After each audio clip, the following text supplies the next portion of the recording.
Hey, what's up guys, Charles here. Finally, a bike computer with an operating system on top of Android that puts to shame other head units from Garmin, Wahoo, and all the other ones. In today's video, I will share everything I love and everything I hate about the Karoo 2.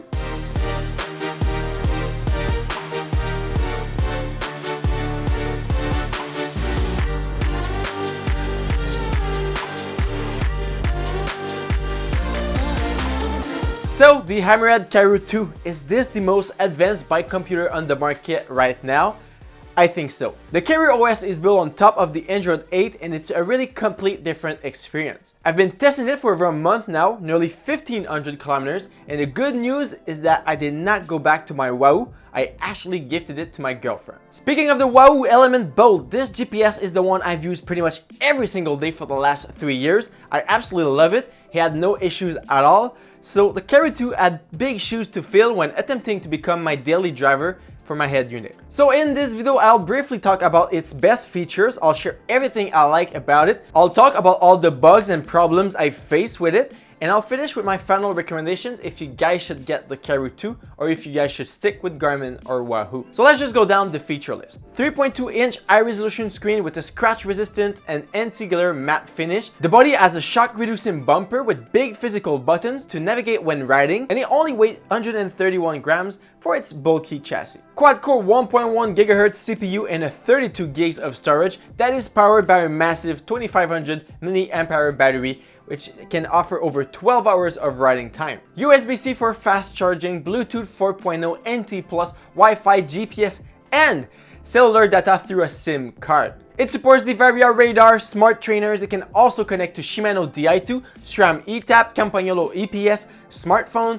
So basically, you have no connectivity limits. And all of that is wrapped in a body that is IP67, water resistant, and dust proof, which is really nice when riding into harsh conditions. There's so much more features, but I will let you guys dive into those on the Hammerhead website. Let's now talk about the mount. At first, I was a bit shocked because of the change from what I know and what I'm comfortable with, but I actually think it's for the better. The fact that the head unit can slide in from the front and get locked, it can allow bigger screens to be as close as possible to the handlebar since there's no quarter turn to do. There's definitely a learning curve to learn how to remove the unit. I feel I'm doing it wrong every time and I'm about to break something, but there's a two-step click before sliding the unit out.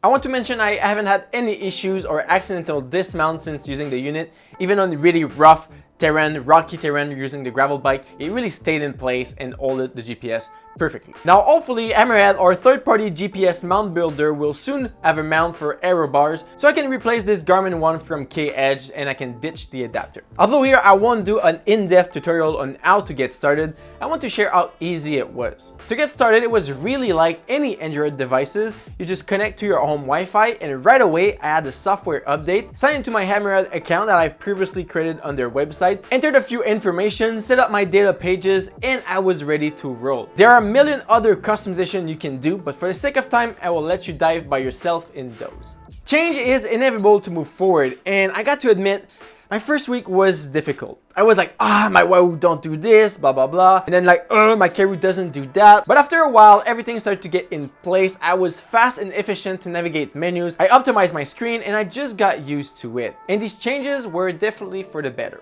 Now let's get to everything that I like about the Karoo 2. All of these are subjective. It's what I personally enjoy. But keep in mind that these perks for me might not be a big deal for you. So the navigation, it is so good. It's in the league of its own. I've done several gravel rides with extremely difficult routes and I was always the leader of the group despite everyone having the map on their head units. I was always able to call the shot faster if it was a left turn or a right turn. The indication is always precise without being annoying and disruptive. The rerouting is also excellent in case you took a wrong turn. I like how the upcoming elevation is shown in screen. Super precise. I can zoom in and see what's coming right next, or I can zoom out and see what's further ahead. It's really a great way to pace efforts in climbs. You can either consult the upcoming elevation from the main screen pages or through the swipe up blue notification, which clearly shows where you are into the climb and what gradient is ahead. It's really amazing and super easy to use. I like how customizable all the screens are. I can definitely set everything I need for every disciplines. So I have a road bike page with a lot of sub pages, a time trial page with different info, etc. It's really easy to set up and modify directly on the Karoo too. No need to use a phone's mobile app like the Wahoo to customize my pages. I like the notification tab when sliding down. All the useful shortcuts are here, such as screen brightness, sensor connectivity, audio alerts, battery saving mode. This is really familiar to an Android phone. They are easily accessible when on the bike to toggle on and off. I love how easy it is to see all the sensors connected, see the battery level of the devices. I can even rename them. It's super convenient. I absolutely love that my Varia radar also works with the Karoo too. The cars are really well shown on the pages, and it's also really easy to disable the audio alerts on and off. I like that I can fully turn off the screen and save the battery when I don't need it. Importing a route to the Karoo is quick and easy. Using the dashboard on the computer or the web browser application shortcut on my phone, I simply paste the link of the route that my friend made and it will appear on my Karoo too, as long as it's still connected to Wi-Fi, so either my own Wi-Fi or my phone's hotspot. Also, since it's synced to my Strava, the routes I create are automatically synced to it, which is super convenient. Another really nice feature is I can rename my Strava ride right away in the Karoo using the virtual keyboard, so I don't need to do it later on Strava. Now the workouts. Once paired to Training Peaks, the training of the day will appear straight into your Karoo. All of the information is really well shown, super clear indication on what to do for your specific workout. It's really great, it's efficient, and I like it. And here's something else I like about the Karoo too. It consistently gets better.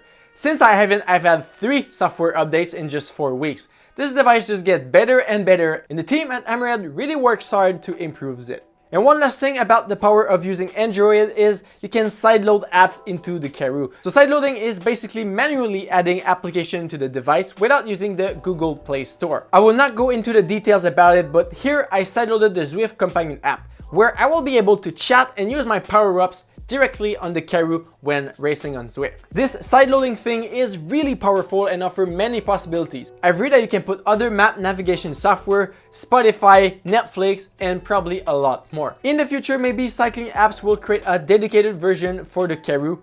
Who knows? Okay, now, so what I don't like about the Karoo 2.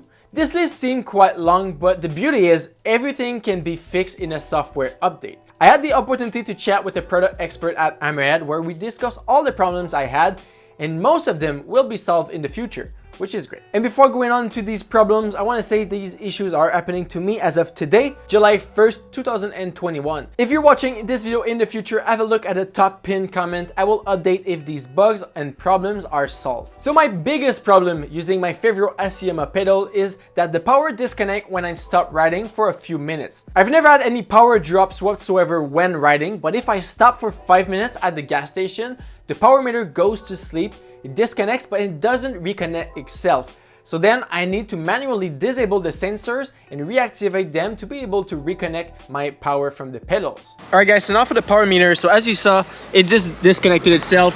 It says no power. I'm gonna start riding and I'm gonna show you guys that the power just doesn't get back onto the head unit. And I will show you what I have to do to get it back to work. So start to ride there and no more power. So I have to stop. I have to go slide down here and I disable all my sensors. I restart all my sensors. So it disconnect the radar, it disconnect the heart rate. I reconnect everything. Then it starts to search again. And here we have power back. This is a bit annoying when stopping often, but I got told it will be fixed soon. Something that I absolutely hate is I cannot hide the top bar with the time of the ride and the time. This is super annoying on big rides to always see the time. It makes the ride feels a lot longer. As of right now, the notification from an Android device only shows the last message received. So if I receive multiple messages in a row, I only see the last one, which is again annoying. But I got told that this will be fixed soon. Also, it's not possible to swipe away the notification once I've read it. It will actually be so cool in the future if you could actually reply directly from the Karoo with some customizable pre-programmed answer. That'd be awesome.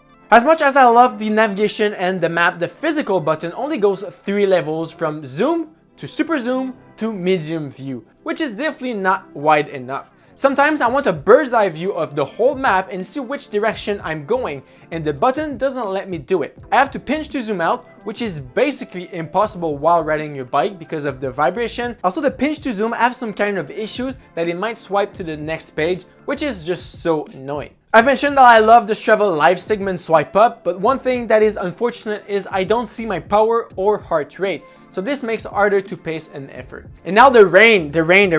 So despite the fact that it's fully waterproof and they say that the rain doesn't affect the screen, well, it kinda do. Riding in heavy rain last weekend made the touchscreen harder to use, but not impossible. Just like your phone when it's raining. Sometimes it works, but sometimes it does weird things. At least I was able to do basic navigation with the big physical buttons. The ride doesn't transfer over Bluetooth yet, so at the end of the ride, I have to open my phone's hotspot if I'm not home to transfer the ride to Strava. But at least when I get home, the ride automatically uploads itself. So if you're in the market for a new bike computer, despite all the small bugs and problems I had, I really think this is the future and I'm glad to be an early adopter. They have the hardware locked in and now it's all about the software to get better. It's already good enough. It's more than an MVP. It passes the test, but it can definitely get better and I'm sure it will. There are literally no limits to where the Karoo 2 and the Karoo OS can be taken. I'm sure we will see more apps and official support from third-party software one day, and I'll be here to test it out. Price-wise, it's definitely on the expensive side at $400 USD, which is $20 more than the Wahoo Element Roam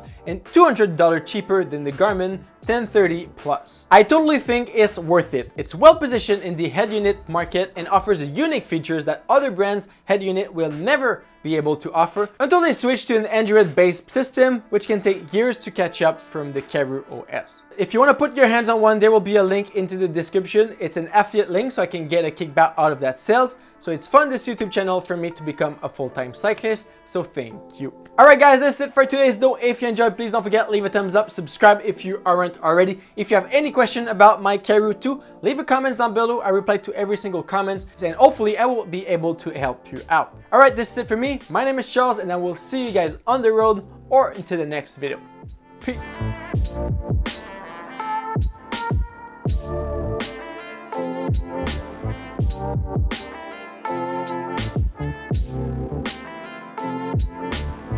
Thank you.